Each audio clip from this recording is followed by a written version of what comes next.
नमस्कार, मैं हूं आशीष चित्रांशी और आप देख रहे हैं द न्यूज लॉन्चर। इस वक्त एक खबर कांग्रेस और इंडिया गठबंधन से जुड़ी हुई आ रही है। हालांकि इस खबर की सुगबुगाहट 24 घंटे पहले ही मिलने लगी थी। ये खबर कल ही हम तक आई थी, लेकिन धीरे धीरे इन खबरों के बारे में और इंफॉर्मेशन जुटाने की कोशिश चल रही थी। लेकिन जब टीएमसी पर पश्चिम बंगाल में कब्जे की कवायद करीब करीब पूरी हो गई, तो राहुल एक्शन में आ गए। जिस इंडिया अलायंस के बैठक की बात पिछले 15 दिनों से कोलकाता में हो रही थी, जिस बैठक की बात ममता बनर्जी और अभिषेक बनर्जी बंगाल के चुनावी नतीजों के बाद करना शुरू किए थे, और हमने उस वक्त भी कहा था कि ममता बनर्जी और अभिषेक बनर्जी ही ये बात कर रहे हैं, खासकर ममता बनर्जी।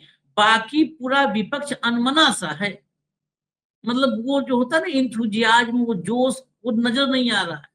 बस ममता बोल रही, ममता के हाँ में भी हाँ नहीं कोई भरने वाला था। कहीं से आया, आपने देखा कहीं उद्धव ठाकरे, शरद पवार, अखिलेश यादव किसी ने कहा हाँ दीदी आइए हम लोग बैठेंगे, उखाड़ फेंकेंगे? सब अनमने से थे। उसमें परिवर्तन आया अभिषेक बनर्जी पर जब हमला हुआ। उस हमले के बाद जो अनमना सा विपक्ष था, वो फनफनाने लगा। अनमना से वो मन मना हो गया, वो मन बना लिया फिर। और मन बनाया हुआ विपक्ष अभी दिल्ली में जुटता 6 तारीख को। 6 के लिए टेंटेटिव डेट 6 तारीख थी कि 6 को मीटिंग होगी। इस 6 तारीख को लेकर के ममता बनर्जी ने अपने फेसबुक लाइव में, बयानों में साफ भी कर दिया था कि 6 को मीटिंग होगी। 6 तारीख को भारत में नए इवेंट का आयोजन फिक्स कर दिया गया।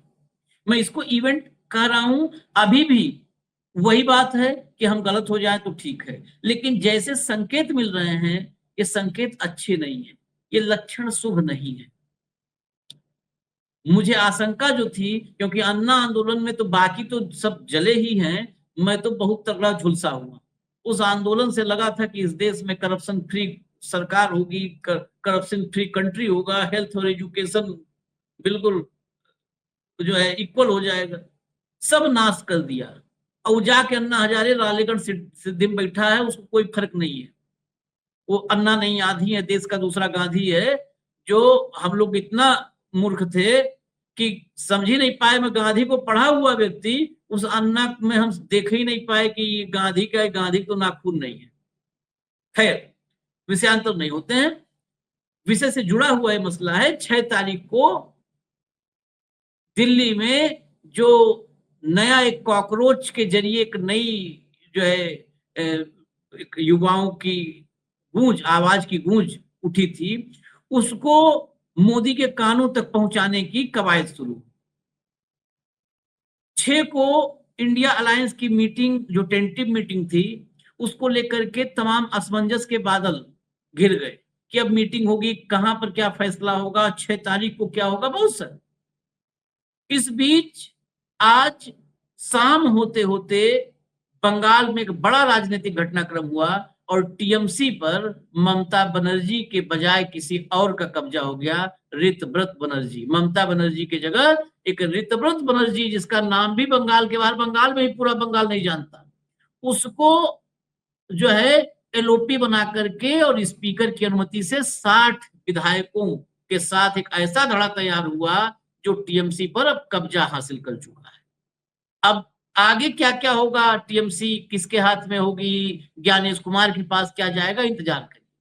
लेकिन टीएमसी पर जैसे ही कब्जा हुआ, राहुल एक्शन में आए। और 8 तारीख जो खबर आ रही है, अगर इसमें कोई बड़ा फेरबदल नहीं हुआ, तो 8 तारीख को दिल्ली में एक बड़ी मीटिंग होगी। 15 पार्टियों के नेता इस मीटिंग में शामिल होंगे और मोदी को हटाने की रणनीति पर फाइनल फैसला, क्योंकि इससे पहले बहुत लंच डिनर हो चुका है, बहुत हो चुका है नाश्ता, फाइनल फैसला लिया जाएगा। ऐसी खबरें आ रही हैं इंडिया अलायंस और कांग्रेस के भीतर से।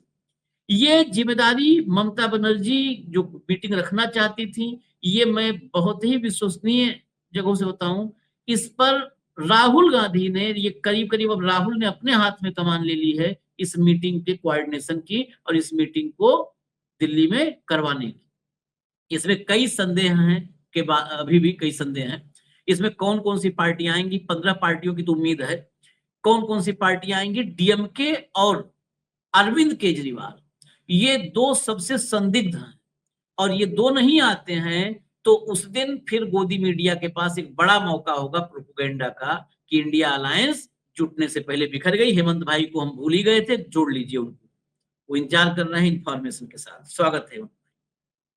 मैं एक बस हेडलाइन दिखा दूं, इसमें बाकी और कुछ नहीं, एक हेडलाइन है, बाकी तो हम लोग की जो इन्फॉर्मेशन, हेडलाइन सिर्फ इस्टेब्लिश करने के लिए और कुछ नहीं, इसकी भी कोई जरूरत नहीं थी, लेकिन इस्टेब्लिश करने के लिए कि हमारे मन से जो है गढ़ी हुई खबर नहीं है ये भी।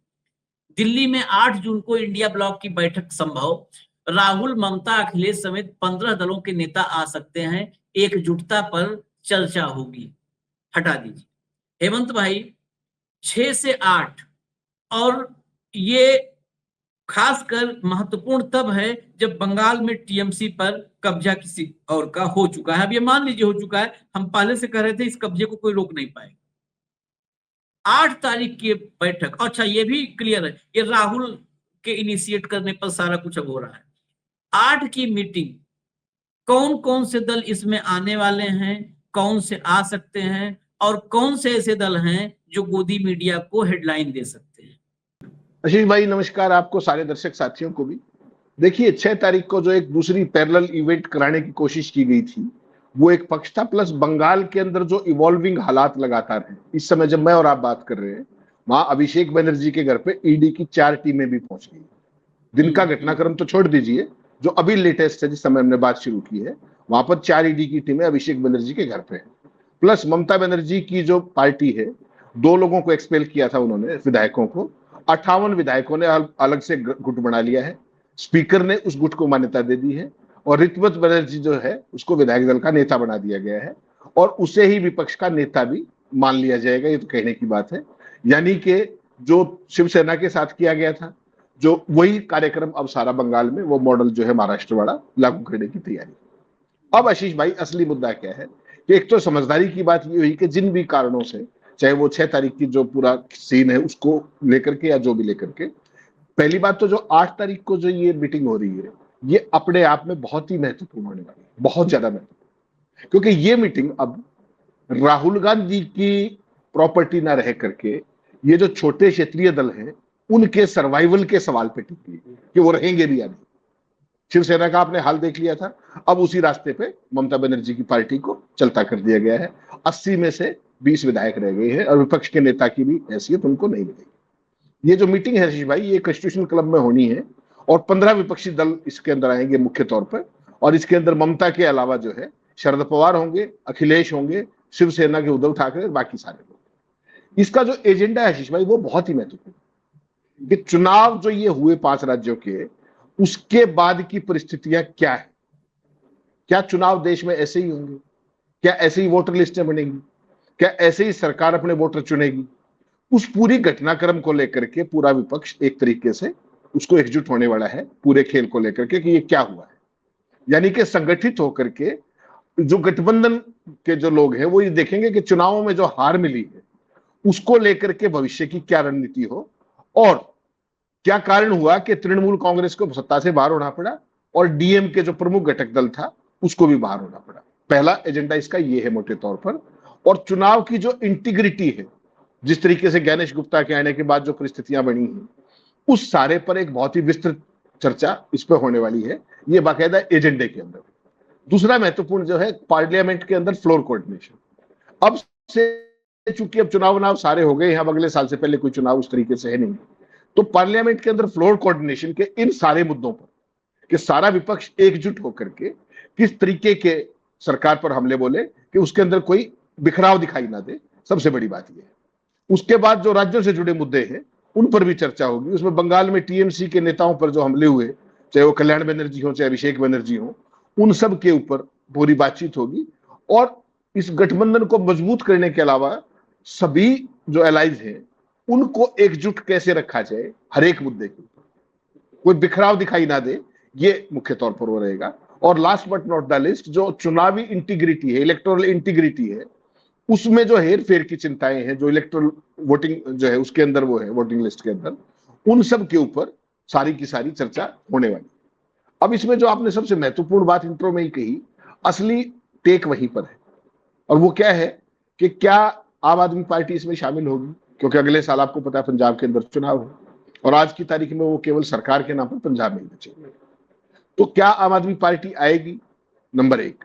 डीएमके का क्या रुख रहेगा, और भारतीय जनता पार्टी ये गिद्ध दृष्टि लगाए बैठी है कि किसी तरीके से डीएमके अगर एक बार साथ आ जाए, एक बार तृणमूल के अंदर जो है 27 में से 20 विधायकों को अपनी तरफ खींच लिया जाए, तो दोबारा से जो इस बार जो मोदी जी को मुंह की खानी पड़ी थी, जो अपने डिलिमिटेशन वाले मामले पर, उस पर गिद्ध दृष्टि इनकी अब भी, क्योंकि आप देखिए 80 में से 60 विधायक आउट, 58 ये और 2 पहले एक्सपेल कर दिए थे, प्लस 28 विधायक सांसद हैं, उनमें से 20 तोड़ने का खेल है, प्लस डीएमके को अपने साथ मिलाने के लिए साम दाम दंड भेद, वो आपको पता है वो ऑपरेशन ये लोग कर सकते हैं। तो वो सारी चीज बड़ी महत्वपूर्ण होगी कि क्या डीएमके यहां मीटिंग में स्टालिन आते हैं, क्योंकि ये कोई बहुत बड़ी चीज नहीं है कि मेरा आपसे अलायंस था और कोई और फ्रेंडली पार्टी की सरकार आ रही है तो हम उसके साथ अलायंस कर रहे हैं, ठीक। और राहुल गांधी ने आपने आज भी देखा होगा जिस तरीके से करुणानिधि को आज भी श्रद्धांजलि दी और वो सारी चीजें, क्योंकि one of the oldest ally एक तरीके से वो है। तो असली नजर आप वाली बात बिल्कुल सही है कि 2 पे रही, आम आदमी पार्टी और डीएमके, उनका क्या रुख रहता है। लेकिन ओवरऑल ये जो मीटिंग है, ये इस देश की सियासत जो अगले आने वाले 6-8 महीने हैं, खासतौर पर अगला पार्लियामेंट्री सेशन हो, अगले चुनाव हो, उन सारी चीजों पर एक बहुत ही गंभीर चर्चा इसमें होकर के विपक्ष की एकजुटता किन बातों पर होती है, किन बातों पर मतभेद है, ये एक तरीके से पाथ ब्रेकिंग मीटिंग है। और सरकार का खेल क्या था कि 6 तारीख को ही कॉकरोच वाला ड्रामा हो जाए, एयरपोर्ट से लेकर के वहां तक, चाहे कस्टडी में लेना पड़े किसी, तो फिर न्यूज का साइकिल तो सरकार के हाथ में आ गया ना। आईबी ने क्या कहा था, देश की अखंडता को खतरा था, वो सारे नोटिंग तो आपको पता है व्हाट्सएप के पास आईटी सेल में पहले से होमवर्क तैयार रहता है। तो अच्छी बात ये हुई, चलिए वो तृणमूल के साथ जाती बेशक है, लेकिन ओवरऑल जो सरकार कंफ्यूजन करना चाहती थी, वो सारा कंफ्यूजन अब कम से कम 8 तारीख के लिए सरकार को एजेंडा बदलने के लिए कुछ और खेल करना पड़ेगा, कुछ और मोदी जी पिटारे में से निकालेंगे कि 8 को ऐसा क्या किया जाए कि जो इंडिया अलायंस की मीटिंग है वो डाउन प्ले हो जाए, या तब तक राहुल गांधी को कैसे टारगेट कर दिया जाए। एक चीज जो और हुई, आज आपने ऑब्जर्व किया होगा कि राहुल गांधी जिस तरीके से खड़गे और राहुल गांधी और सारे इनके कांग्रेस के जो मुख्यमंत्री हैं, वो सारे बेंगलोर में भी पहुंचे अभी शाम को, जो आज सरकार में मुख्यमंत्री बदले और सारी चीजें हुई। विपक्ष के लिए एक सुकून की बात यह भी है कि कांग्रेस पार्टी ने जिस तरीके से पंजाब में सत्ता गंवाई थी, कैप्टन अमरिंदर सिंह को जिस तरीके से हटाया गया था, वो गलती पहली बार इस पूरे उसमें कांग्रेस ने नहीं की। बहुत ही स्मूथ ट्रांजिशन हो गया पावर का, सिद्धारमैया से लेकर के डीके शिव कुमार। ये भी एक विपक्ष के लिए थोड़ा सा, क्योंकि बीजेपी वहां भी खेल करने की फिराक में थी, सिद्धारमैया को तमाम तरह के दाने फेंके जा रहे थे, कुछ गेम हो जाए किस तरीके के, तो कांग्रेस पार्टी ने वो जो चेज था उसको सक्सेसफुली कर दिया है। तो आज की तारीख में विपक्ष जो है, अगर फूंक फूंक के कदम रखे, और जो व्यक्तिगत महत्वाकांक्षा है ना आशीष भाई, आज की तारीख में सवाल किसी पद का नहीं बचा है, प्रधानमंत्री की लड़ाई नहीं है आज की तारीख में, इंडिया अलायंस के अध्यक्ष की या कन्वीनर की लड़ाई नहीं है। आज की तारीख में लड़ाई है देश को बचाने की, आज की लड़ाई है संविधान को बचाने की। क्या विपक्ष व्यक्तिगत महत्वाकांक्षाओं को छोड़ करके, क्योंकि ममता बनर्जी को तो प्रधानमंत्री बना दिया मोदी के सिस्टम में, 60 में से 80 में से 60 तो चले गए, 28 में से 20 एमपीओं को जाने की बात है तो होगी प्रधानमंत्री। नीतीश कुमार ऑलरेडी प्रधानमंत्री होकर आ चुके हैं दिल्ली के अंदर। तो जिन जिन की महत्व, अब अगला नंबर अखिलेश का है। अखिलेश कभी भी प्रधानमंत्री वगैरह के दावेदार नहीं है, लेकिन उत्तर प्रदेश में जिस तरीके की परिस्थितियां हैं, अगर अखिलेश इस बार चुनाव हार जाते हैं तो फिर आप सोच लीजिएगा रीजनल पार्टियों का भविष्य क्या बन जाएगा। बाकी तो सारे घर बैठ लिए। जो पार्टी एक बार भी बीजेपी के साथ सत्ता में रह ली, उसके बाद वो दोबारा सत्ता में आती नहीं अलायंस के बाद।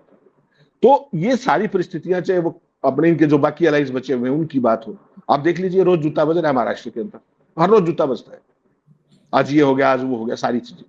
तो विपक्ष के लिए ये एक पाथ ब्रेकिंग मीटिंग है आशीष भाई, और इससे देश की मुझे लगता है अगले 6-8 महीने की, क्योंकि मुद्दे बहुत है और देश की जनता अब समझ भी गई खेल को कि एसआईआर क्या था, बिहार कैसे कैप्चर किया, अपने ये नाम है महाराष्ट्र कैसे कैप्चर किया, हरियाणा कैसे कैप्चर किया, अब बंगाल कैसे कैप्चर किया। तो अगर विपक्ष एक स्वर के अंदर इन सारी चीजों पर खुल के आते हैं तो मुझे लगता है कि मोदी और शाह की बड़ी भारी दिक्कत बढ़ने वाली है। और अब सर्वाइवल राहुल गांधी का नहीं, सर्वाइवल राहुल गांधी का सवाल नहीं है, अब विपक्ष के जो ये जितने भी घटक दल हैं इंडिया अलायंस के, अब उनके सर्वाइवल का सवाल, क्योंकि उनके पास कोई जगह नहीं बची। अखिलेश तो जा नहीं सकते बीजेपी के साथ, तो वो कैसे सारे के सारे एकजुट होकर के ये मैसेज दें कि हम सारे एक हैं और हम मोदी को चुनौती दे सकते हैं। अगर कहीं भी कोई फाइट लाइन दिखाई दी तो उसको फिर मोदी जी बीजेपी का जो प्रचार तंत्र है प्लस पॉमेरियन मीडिया आपका है, उसके जरिए उस खेल को घर घर तक पहुंचा देंगे अपने अंदाज के। इसलिए विपक्ष को बहुत सावधान होकर के इस मीटिंग के अंदर आकर के जो भी एक एक्शन प्लान बनता है उस पर सारे देश की नजर है। देखिए, महत्वाकांक्षा वाली जो पॉइंट है, महत्वाकांक्षा तो किसी, मतलब महत्वाकांक्षा के बारे में चर्चा भी करना मुझे लगता है व्यर्थ है। महत्वाकांक्षा किसकी होती है? अरे जिसको कुछ हासिल करते हुए नजर आए तब ना। ममता बनर्जी को कुछ लोगों ने कहा था अभी विधानसभा चुनाव प्रधानमंत्री बनेंगी, यहाँ जीतेंगी फिर प्रधानमंत्री बनेंगी। तो सही पॉइंट है कि अब देखिए प्रधानमंत्री विधायक दस जुटाना मुश्किल है। कल बहुत अच्छा प्रोटेस्ट किया जो है वहां पर, और अच्छी खासी भीड़ आई थी, और अच्छी खासी भीड़ को पुलिस ने बाहर रोका था कोलकाता में, सब मेरे पास मतलब पुख्ता जानकारी है। लेकिन हालत क्या है ममता बनर्जी की? विधायक नहीं आ पाए, वो किसी भी वजह से ना आए हो, नहीं आ पाए विधायक। महत्वाकांक्षा किसी कोई नहीं है। हालांकि अखिलेश ने तो कभी कहा भी नहीं, ऐसी इच्छा भी नहीं जताई कि प्रधानमंत्री बनने की, लेकिन अगला टारगेट अखिलेश है, इसमें कोई दो राय नहीं। एक मैं हाइपोथेटिकल बात कर रहा हूं, क्योंकि हमारी बातों तो कोई से भी लोड नहीं, सत्ता पक्ष तो भड़का हुआ है, गरियाता रहता है, हमने देशद्रोही बताता है। विपक्ष भी ज्यादा लोड लेता नहीं है। कुछ नेता हैं जो गौर से सुनते हैं, ध्यान से सुनते हैं, लेकिन वो भी बेचारे क्या। एक हाइपोथेटिकल बात, आज लोग कहते हैं 1977 मतलब 75 के बाद क्या, आज उससे 1,00,000 गुना वर्स्ट कंडीशन है, बुरी कंडीशन है इस देश की। 1,00,000 गुना। हो सकता है मैं कम, क्योंकि मैं ज्यादा गिनती बड़ा जोड़ी नहीं पाता हूं, ज्यादा देखा नहीं हूं तो ज्यादा नहीं जोड़ पाता। 1,00,000 गुना मुझे लगता है वर्स्ट कंडीशन है तुलनात्मक रूप से।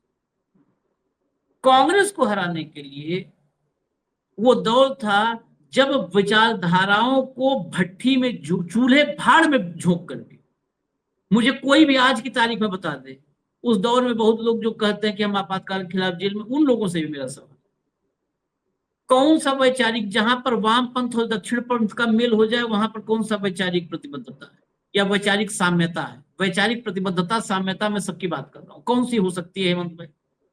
लेफ्ट और राइट दोनों जहां मिल जाए, नॉर्थ पोल और साउथ पोल कभी एक साथ मिल सकते हैं? वो प्रलय की स्थिति होगी, नॉर्थ पोल और साउथ पोल का मिला प्रलय होगा। वो सब एक हुए थे, एक झंडा, एक नाम, एक निशान कर लिया था ना।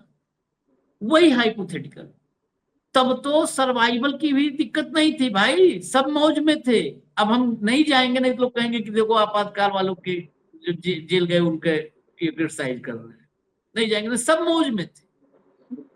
आज वैचारिक रूप से बीजेपी के खिलाफ जितने दल हैं, वैचारिक रूप से अगर साम्यता उसमें तलाशी जाए तो 36 गुण न सही, लेकिन 24-26 तो मिलेंगे ही मिलेंगे। और सबसे मूल गुण मिलता है कि इस देश में सांप्रदायिक धड़ा कौन सा है और सेकुलर धड़ा कौन सा है, नफरती धड़ा कौन सा है और अमन चैन मोहब्बत वाला धड़ा कौन सा है। इससे ज्यादा मैं कोई वैचारिक बात ही नहीं कर। तो बीजेपी के खिलाफ जितने धड़े दिख रहे हैं वो सब एक वैचारिक साम्यता उनमें है।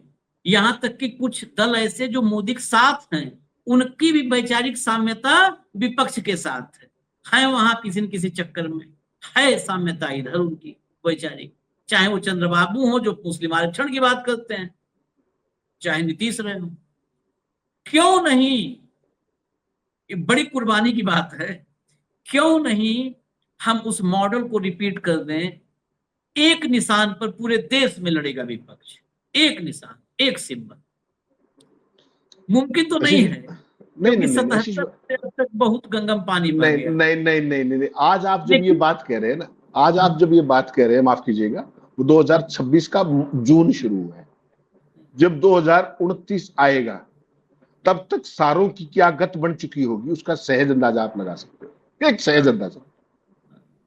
उतनी बुरी गत, वो दुर्गति कि आशीष भाई आप कमाल तो देखिए यार, एक गजब देखिए, सोच के देखिएगा, और दर्शकों को भी कहता हूँ, आज आप मुख्यमंत्री, कल आप चुनाव हार गए या हरा दिए गए, उसके बाद आपके भतीजे को सरेराह पीटा जाता है, अस्पताल उसको दाखिल नहीं करता, पुलिस का जो रोल रहता है, ये कोई ममता बनर्जी का मॉडल अलग से नहीं, ये पूरे देश के विपक्ष को ये मैसेज देने की कोशिश कर रहे हैं।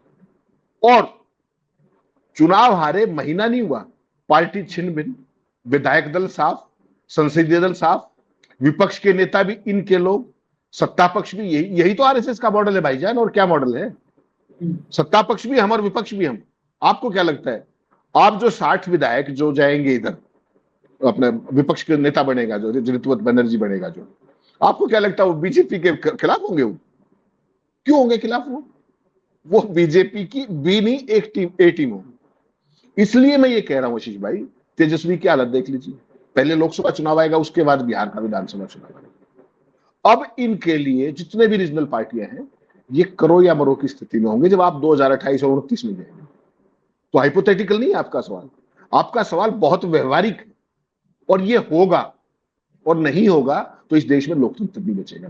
ये भी ध्यान रखिए, मजबूरी एक पक्ष है, लेकिन अगर आपको सर्वाइव करना है पॉलिटिकली, और इस देश में संविधान और लोकतंत्र को सर्वाइव करना है, तो इनको एक निशान पे ही चुनाव लड़ना पड़ेगा, विकल्प ही नहीं बचेगा कुछ भी। You take it from. और जो आप बात करें ना कि भारतीय जनता पार्टी मोदी, ये छोड़ दीजिए इसको, ये कंप्लीट लड़ाई अब विचारधारा की ही होगी। आरएसएस बहुत बुरे तरीके से एक्सपोज हो चुका है, इसमें मोदी कुछ नहीं है, इसमें सीधी लड़ाई आरएसएस के साथ होगी। आपने एक चीज ऑब्जर्व की है, राहुल गांधी जहां भी भाषण देते हैं, जिस भी उसके अंदर, वो सीधा आरएसएस की विचारधारा पे प्रहार करते over a period of time, खासतौर पर 24 के चुनाव के बाद, कि संघ ये करवा रहा है, संघ ये, क्योंकि संघ का वो इतिहास है 100 साल का, भाजपा का उतना पुराना इतिहास नहीं है, संघ का इतिहास है। और संघ की मंशा, संघ की साजिशें, संघ के षड्यंत्र दिखाएंगे 56 इंची अंदर क्या है। वो राम माधव ने हडसन इंस्टीट्यूट में बताया था ना अमेरिका, याद है? हडसन इंस्टीट्यूट में बता के आया था राम माधव। आपने क्या कहा कि साहब 50% टैरिफ हम तो मान गए, आपने 18 कर दिया, हम मान गए। आपने कहा हरमुज नहीं, हमने छोड़ दिया। आपने कहा ईरान से तेल मत लेना, हमने छोड़ दिया। आपने रूस से मना किया, हमने छोड़ दिया। कहा कि नहीं कहा था? ये वीडियो दिखाऊं दोबारा से? ये है 56 इंच भाई साहब, ये राष्ट्रवाद है। आप समझ ही नहीं रहे बात को। इस देश के लोगों को सारी असलियत पता लग चुकी। कल पार्लियामेंट्री हियरिंग थी सीनेट के अंदर, श्रीमान रूबियो पता है क्या बोला? कि हम जो ये लाइसेंस दे रखा है ना तेल खरीदने वाला रशिया से, इसको खत्म करने की सोच रहे हैं। मतलब हम रूस से, अपने सबसे प्रिय मित्र से तेल खरीदने के लिए हम रूस से लाइसेंस लेते हैं। ये किसने बताया पता है आपको? रूबियो ने। ये तो पोमेरियन तो बताएंगे नहीं आपको। आप उनके डेलीगेशन को भारत में बिठा करके उनसे टैरिफ डील कर रहे हो। 4 दिन बात हुई, उन्होंने क्या कहा कि भारत के अंदर जो फोर्स लेबर के जरिए सामान आयात बढ़ाया जाता है, उसके कारण भारत 60 देशों की इन्वेस्टिगेशन उसमें था, और 53 देशों पर हम 12.5% एक्स्ट्रा टैरिफ लगाने वाले। ये आपकी दोस्ती है अमेरिका के साथ। एक शब्द निकला आज तक, और जो सबसे सही शब्द निकला, पूछे जो भी हो, राम माधव का था, जिसने कंप्लीट सरेंडर को स्वीकार किया अमेरिका की धरती पर खड़ा होकर। ये अलग बात, 2 घंटे बाद अपनी ही बात को मना कर दिया उसने, क्योंकि वीडियो पे थी वो। तो आशीष भाई, ये जो 56 इंची, 58 इंची, 112 इंची मैं दिखाऊंगा आपको। हाइपोथेटिकल नहीं है आपका सवाल, 100% व्यवहारिक है। और ये चीजें व्यक्ति डिसाइड नहीं करता, इसको समय डिसाइड कराएगा। समय डिसाइड कराएगा इसको। हम हाइपोथेटिकल तो इसलिए कहते हैं क्योंकि हमारी सोच को कई बार लोग कहते हैं, अरे यार ये इनके हिसाब से हम थोड़ा चलेंगे, भाई बड़े बड़े नेता है वो लोग। लेकिन मैं ये मानता हूं कि भाई चलो कभी कभी कम बुद्धि वालों की बात सुन लेनी चाहिए, हम लोगों की कम बुद्धि वालों की बात सुन लेनी चाहिए। आप स्थिति बताएं, फिर मैं खबर पर आता हूं। मैं हमेशा एनालिसिस चाहता हूं कि तथ्यात्मक तथ्यों के आधार पर फैक्ट जुड़े तक। आज इस देश में जो सबसे बड़ा संकट पैदा करने की कोशिश है विपक्ष के सामने नरेंद्र मोदी द्वारा और मोदी के सिस्टम द्वारा, वो सिंबल का ही है खेल। सिंबल किसका गया? तीर धनुष था, धनुष किसका गया? उद्धव का है। घड़ी किसकी गई? शरद शरद पवार पवार की। फर्क देखिए, गई ना, गई ना। आज ममता के का सिंबल चला जाए तो पत्ती, फूल पत्ती। तो पत्ती चला जाए, उनका सिंबल चला जाए। आप रीजनल पार्टियां कौन है, बड़ी कौन है इस देश में? जिन रीजनल पार्टियों ने एक मतलब महत्वपूर्ण भूमिका, जिनकी भूमिका प्रासंगिक रही है, कौन है? टीएमसी रही जो बड़ा, और आज भी संसद में गिन लेंगे तो वही तो है। आप हाँ 28। 29 सांसद वाली 28 मौजूदा हैं, 29 हम गिनते हैं जो जीत के आए, 29 सांसद वाले जो है आपकी टीएमसी हो गई। आप उद्धव और शरद पवार को गिन लो, दोनों मिलकर के ये करीब 25 जो है के आसपास जाते हैं। आप मतलब आप 500 में 543 में 50 के आसपास वाले सांसदों की पार्टियों का सिंबल ले लिए, सिंबल ले लिए। जितने पे एलओपी मिलता है उतने सांसदों पे आप सिंबल ले लिए। वो पार्टियां अपने अपने राज्यों में नरेंद्र मोदी के सिस्टम को सांस लेना दूभर कर देती, उतना उनमें क्षमता थी। वो अपने अपने राज्यों के ग्रास रूट में घुसी हुई पार्टियां, चाहे डीएमके हो, चाहे टीएमसी, वो शिवसेना हो, चाहे टीएमसी हो, चाहे जो है शरद पवार की एनसीपी हो, आपने खा लिया उनको। अब बचा कौन? बचा कौन? शिरोमणि अकाली दल का सिंबल लेने नहीं है, आपने उसका प्राण ही हर लिया है। आप इनेलो हरियाणा में उसके प्राण हर लिए हो, वो सब तो खत्म हो चुके हैं, सब निर्जीव हैं। आपको हाथी लेना ही नहीं है, नहीं तो हाथी आप ले क्या करोगे? बेमतलब हाथी पालना एक बोझ है, हाथी वैसे ही आप निर्जीव कर चुके हो, हाथी काहे पालोगे? बेमतलब चारा पानी ज्यादा खर्चा बचा है। एक अखिलेश की साइकिल है, ये साइकिल एक बता दो आप पूरे हिंदी पट्टी में, मतलब उत्तर भारत में, और उत्तर भारत के बंगाल और महाराष्ट्र तक एक बड़ी रीजनल पार्टी समाजवादी पार्टी है जिसके पास उसका सिंबल बचा है। ये सिंबल चला जाएगा तो क्या करोगे फिर? क्या करोगे?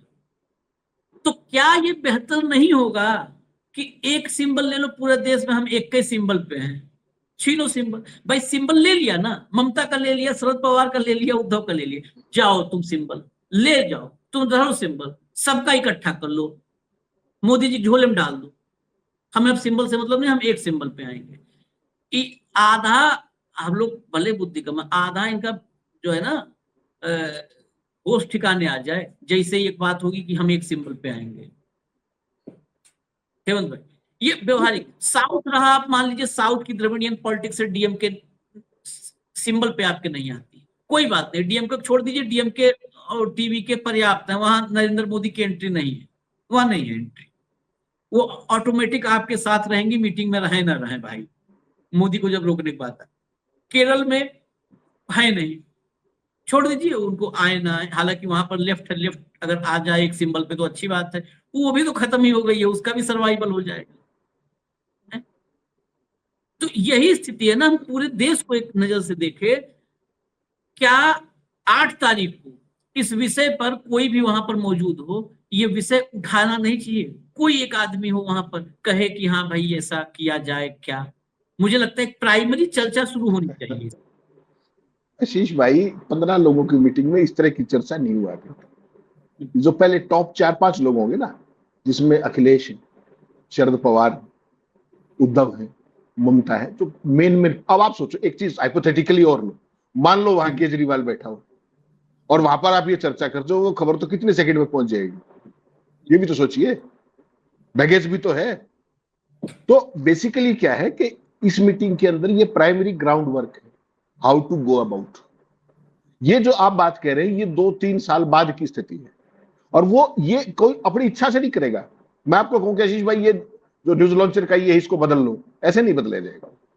वो जब परिस्थितियां ऐसी होंगी कि मजबूरी हो जाएगी कि भाई ये बदल ले तो ज्यादा ठीक, वो परिस्थिति ये क्रिएट कर रहे हैं। आप ये बताओ ना, आपने ममता की पार्टी तोड़ दी, सिंबल छीनने की क्या जरूरत है? अभिषेक बनर्जी के यहाँ 4 ईडी की टीमें आज ही चली गई, इसका मतलब क्या है? विपक्ष को भाई साहब, जो एक पहलवान होता है ना जो लंगोट घुमाता है दंगल के अंदर आके, आज एजेंसियों के सहारे ये दंगल में लंगोट घुमा रहे हैं, ज्ञानेश गुप्ता की मदद से। ज्ञानेश गुप्ता को हटा लो एक बार और विपक्ष को एकजुट कर लो, ढूंढते रह जाओगे। याद रखिएगा मेरी बात। आज आप किसी भी प्लेटफॉर्म पे कोई भी सर्वे देख लिया कीजिए, ओपिनियंस आती है ना दुनिया भर की, सारी चीजें छोड़ दो, मोदी जी के जो सोशल मीडिया के हैंडल है उन पे कमेंट ही देख लो ना, बात ही खत्म हो जाएगी, देश का मूड पता लग जाएगा। 56 इंची प्रधानमंत्री, जिसके एक इशारे पर CBI, ED, income tax, serious fraud investigation, पता नहीं कौन कौन, नाम भी नहीं पता अपने को, वो सारे पहुंच जाते हैं। और उसकी ऐसी ओपन ट्रोलिंग हो रही है लगातार, कितने दिन से हो रही है? जब से 2024 से वापस लौटे। तो पॉपुलर सेंटिमेंट का इशू नहीं है आशीष भाई, लोग डरे हुए हैं और डरा के रखे हुए हैं।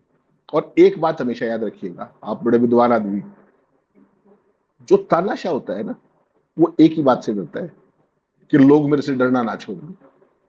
और हकीकत ये है, उसके सत्ता, उसके शासन का आधार ही है, नींव ही है, डर, डर है, भय, भय। उस आज की तारीख में मोदी की सबसे बड़ी चिंता आपको पता है क्या है? कि यार इस देश के लोग मेरे से डरना छोड़ रहे हैं। 17 साल का बच्चा पूरी सीबीएसई को नंगा करके चौराहे पे खड़ा कर दिया भाई, कमाल कर रहे हो आप यार, छोटी बात है क्या ये? एक 17 साल का, 18 साल का बच्चा एथिकल हैकर सीबीएसई का पूरा सिस्टम उधेड़ के रख दिया, जाओ, छोटी बात है। यानी कि हमारे यहां इस देश के अंदर ना तो बोल्ड लोगों की कमी है, ना जुनून की कमी है, ना जज्बे की कमी है, कमी केवल एक बात की है कि साहस की। वो जो कहते हो ना आप कि पहला पत्थर कौन मारे, वो समय आ रहा है और इसलिए ये लोग घबराए हुए। ये जो कुछ हो रहा है ना, ये बंगाल को काबू कर लो, बिहार को काबू कर लो, जैसे मर्जी काबू कर लो, और सारे इंस्टीट्यूशंस को काबू कर लो। कभी सुना किसी न्यायपालिका से जो कुछ आज हो रहा है, कभी आपने सुना था ये इतिहास के अंदर? ये वैसे नहीं है, बहुत सोच समझ के लॉन्ग टर्म का है। 2038 से 40 के बीच में सीजीआई कौन होगा ये तय करवा चुके हैं भाई लोग, कोई गलतफहमी मत लेना। 40 की बात कर रहा हूं, यू आर इन 26 टुडे। तो बहुत, तो इनसे लड़ा वैसे ही जाएगा जो आप कह रहे हो, लेकिन वो इस मीटिंग में चर्चा नहीं होगी, वो 26 में नहीं होगी। उसके लिए माहौल बनेगा और वो 27 के एंड 28 के आसपास वो पूरे का पूरा मोमेंटम बनेगा, क्योंकि राहुल गांधी तो पीछे हटने वाला आदमी है। ठीक, आज की तारीख में बीजेपी की सबसे बड़ी चिंता कौन है, सबसे बड़ी टेंशन कौन है? जिसको पप्पू साबित करने में इन्होंने मोदी जितनी इन्वेस्टमेंट कर दी, मोदी का 56 इंची साबित करना और राहुल को पप्पू साबित करना इक्वल इन्वेस्टमेंट है। और वही आदमी आज इनके नाक में दम किए पड़ा है। और याद रखिएगा मेरी बात, धर्मेंद्र प्रधान को जाना पड़ेगा, he has to go। आप चाहे चुपके से निकाल दो। इसका जश्न मैं नहीं मनाऊंगा, मैं कार्यक्रम के आखिर में बता दूं, नहीं मनाऊंगा। Who is Dharmendra Pradhan? मैं तो एक बात में हमेशा मेरा जैसे ना कि ऐसा नहीं है कि हम मांग रहे थे पूरा पार्ले का एक बिस्कुट का पैकेट और एक पार्ले दिया किसी ने, उसे थैंक यू। हमको पूरा पार्ले बिस्कुट मिलेगा तब हम थैंक यू बोलेंगे, नहीं बोलेंगे भाई। हाँ, अरे नरेंद्र मोदी के इस्तीफे पे हम जश्न मनाएंगे, हम कहेंगे कि हाँ यार मोदी जी अच्छे आदमी है। ये धर्मेंद्र प्रधान कौन है भैया? कौन है? हम जानते नहीं। उसको बचा कौन नरेंद्र रहा है? मोदी उसको बचा कौन रहा है? उसको दो आदमी बचा रहे हैं, नरेंद्र मोदी और भागवत। उसका जाना झटका वहां होगा, वो कमजोरी दिखेगी। यानी कि आपकी फॉल्ट लाइन्स एक्सपोज होती हैं तो आपको कदम उठाना पड़ता है, इसलिए वो वाइटल है। राजनाथ ने जो कहा था ना कि हमारे इस्तीफे नहीं होते, वो पार्टी लाइन बदलने की बात कर रहा हूं, मोदी और उसकी बात नहीं कर रहा। इस्तीफा का ये सब ऐसा फेरा घुमा देंगे कि आदमी, आप बताओ ना, जिस देश में ऐसी गिद्ध मीडिया हो, मतलब सुअर ही बेहतर उनके लिए है, जो ट्रांसफर को कल ऐसा चलाए कि नरेंद्र मोदी ने एयर स्ट्राइक कर दिया, बम मिसाइल गिरा दिया सीबीएसई की बिल्डिंग पे, ऐसे लगा वो एक्शन था। ऐसे ही एनटीए वाले का तबादला हुआ था तो जाकर के प्रधान सचिव बन के बैठा है। उस तबादले को खबर के असर, मार धुआंधार, Modi in action, Modi in tremendous action, पता नहीं क्या क्या अंग्रेजी में ऐसा एक्शन लिख दिया, हम उसमें एक चीज आप मिस करके, 3 चैनलों ने उन अफसरों के तबादले का क्रेडिट ले लिया भाई कि हमारी खबर का इंपैक्ट है। खबर का जिन्होंने उस खबर को चिमटी से नहीं छुआ, उन तीनों ने बाकायदा क्रेडिट लिया अपनी टाइमलाइन के ऊपर कि हमारी खबर का एक्शन है। आप चाहो तो दर्शकों को दिखा दीजिएगा, मैंने भेज रखा है, दोबारा भेज देता हूँ। क्या दिखाना रखा हुआ, लेकिन हम तो ये कर रहे हैं उसमें क्रेडिट, ये क्रेडिट उसी का लेंगे हमने कहा था ना कि किस चीज में मच्छी मारते हैं ये, तो वहां पर मच्छी मार रहे हैं जहां पानी नहीं है। खबर वहां पर एक्शन क्या है, क्रेडिट ले रहे हो सर। ये क्रेडिट का की होड़ भी पता है, एक साइकोलॉजी इसको ड्राइव करती है। वो साइकोलॉजी ये है कि जब हम क्रेडिट लेंगे, एक्शन हुआ, बड़ा एक्शन हुआ, हमारी खबर का असर, तो ये घूम फिर के जाएगा नरेंद्र मोदी तक कि मोदी ने कुछ बड़ा कर दिया है। ये साइकोलॉजी से ड्राइव होता है ये सब कुछ। ये बड़ी कि जब इतना बड़ा कि कुछ बड़ा हो ही गया है, इस सब का असर हुआ है, तो क्यों असर हुआ? नरेंद्र मोदी ने किया है भाई। तो वो है खेल, ये खेल ये सब बड़े धूर्त है। इनकी धूर्तता पहचानना हम लोग समझ लो कि कितने इन सबके को पहचानते पहचानते हम लोग ना धूर्त बन जाए। मैं कई बार सोचता हूँ ये सब बोलने में हमको कभी झिझक नहीं होती अपने बारे। भाई कई कहते हैं ना कि संगत से गुण होते, संगत से गुण जाए। इन सबको हम पहचानते पहचानते न हो कि ऐसे आंख में हमारी विधुरता आ जाए, डर लगता है। फिर इजाजत दीजिए, होने नहीं देंगे हम। एक मिनट आशीष भाई एक बार वो दोनों ट्वीट मैंने कंट्रोल रूम को भेजे, जरा एक बार दिखवा दीजिए ताकि क्लैरिटी रहे वो कि क्रेडिट किस बात का ले रहे थे। मतलब हद तो देखो ना यार, जिस खबर को आपने छुआ नहीं, जिस पे आपने, ये देखिए, आप ही बताओ अब इसको पढ़ करके, मैं नहीं बताऊंगा, आप बताओ। एबीपी न्यूज की खबर का असर, 90 सीबीएसई अध्यक्ष और सचिव। ठीक है, अगला दिखाओ। आज तक की खबर का असर, सीबीएसई के चेयरमैन और सचिव का तबादला। ठीक है, तबादला। एनडीटीवी की मुहिम का बड़ा असर, सीबीएसई चेयरमैन और सचिव का ट्रांसफर। ये ज्वाइंट ही कर लिए होते हैं लोग भी, एक गठबंधन बना के मीटिंग कर लेते, कि ज्वाइंट एफर्ट की वजह से हुआ है। नहीं गठबंधन है इनका गठबंधन है। और इनका सबका जो वो है ना संरक्षक, वो आपकी आईटी सेल वाले पंडित जी हैं, जोशी जी जो बैठते हैं ना, उनके बॉस वो है। इनका गठबंधन में कोई समस्या नहीं है। इनका गठबंधन कैसे नहीं मानते आप? इनका ट्वीट देखिए, सारों के सारों का देख ले एक बार। ये देखिए, सबने ठीक उसी समय पर same tweet, same tweet, time मिला लीजिए, 5:54 सारा को टाइम मिला। ये सब कथित पत्रकार हैं, ये कथित रूप से, और नाम हालांकि बहुत बड़े बड़े हैं, मेघा प्रसाद, विकास भदौरिया, आदित्य राज कौल, शिव कुमार, कौन कौन, ये सब, इन सबका नाम, चलो शाम का टाइम है, इनका नाम नहीं लेंगे, हटा दो भाई। ये सब इन सबका एक है, मोदी जी का उठा रहे, मोदी जी का उठा रहे, बस एक अभियान है इन सबका, और कोई अभियान नहीं। वो झंडा उठा रहे, नाम उठा रहे, कुछ उठा रहे, इनको पता ही नहीं रहता है कि हम कर क्या रहे हैं, बस जुट जाते हैं सब। इन सब की चर्चा करने बेकार है। ये इस देश का सबसे बड़ा पाप है, ये जो मीडिया है ना, सबसे बड़ा पाप। इजाजत दीजिए, आप दीजिए यार। अब हेमंत भाई जो कह रहे थे हमने दिखा भी दिया है। इसमें अगर कहना भी हो तो 1% अगर किसी का हम श्रेय, 1%, हालांकि उपलब्धि नहीं है कि श्रेय दिया जाए, उपलब्धि नहीं है, ये कोई उपलब्धि है तबादला? वो जाएगा और मलाईदार पोस्ट पे बैठेगा।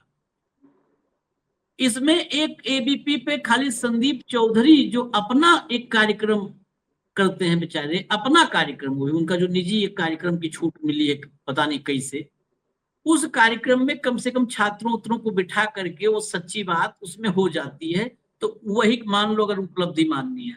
इजाजत दीजिए, खैर धन्यवाद हेमंत भाई, बहुत बहुत धन्यवाद, नमस्कार।